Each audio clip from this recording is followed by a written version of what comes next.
Now we're going to talk about the relationship between psychology and religion. How do these two things work together?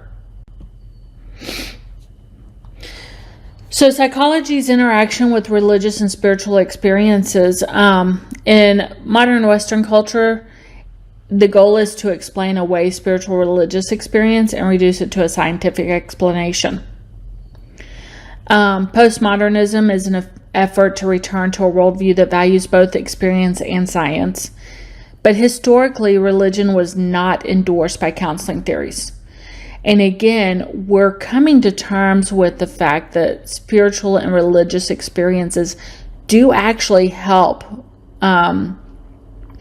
heal the psyche. And so we have to keep that in mind with the more research that's coming out recently. So typically, Christianity's very suspicious of the scientific worldview. But recently, a more integrative approach has begun. So it's an equal merging of theology with psychology, and one does not take precedence over the other. Now, the way we discussed this yesterday, or previously, the way that I view theology and psychology integrating is that psychology has to match with what the Bible teaches. If what psychology is teaching doesn't match with what the Bible teaches, then it's not going to be used. The Bible is the foundation. So how do we integrate? What do we do? There's 5 levels. There's presuppositional, it's your core beliefs. There's a theoretical level, which is belief about the nature of the person and how people change. Intervention, how counseling is conducted. Therapeutic relationship, what level does this counseling relationship aid in the process? And personal, how are we counselors functioning in integrative ways? So when you're getting to your worldview paper, these are some things that you're looking at. What are my core beliefs? What are my beliefs about the nature of people and how people change? How do I believe counseling should be conducted, and how do I believe it's conducted best? Where do I fit in the counseling relationship in relation to my client?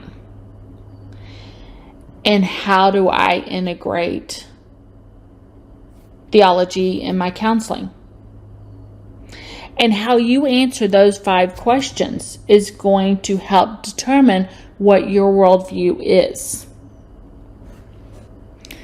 And then finally, looking at the faith-based counseling to secular approaches. So if we look at Dr. Johnson's 5 views, and as many of you know, Dr. Johnson is a studier of how to adequately integrate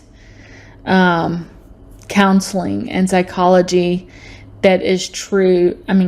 Christianity and psychology that is true to what the Bible teaches. So you have biblical counseling. Again, like we discussed previously, that is on a spectrum of really extreme beat you over the head with the Bible to we understand that there's some give and take here. Then you move into Christian psychology. Then you have a perspective view, a transformational view, and an integrational view. So I highly recommend, if you haven't read already, Dr. Johnson's 5 views. It'll really open your eyes to this approach. And then also be a part of a CERVIC, a Christian branch of ACA. So guys, I hope this was a little bit easier than previous modules, but PowerPoints. Have a blessed week, and do not hesitate to reach out to myself or your professor if you have questions on these topics.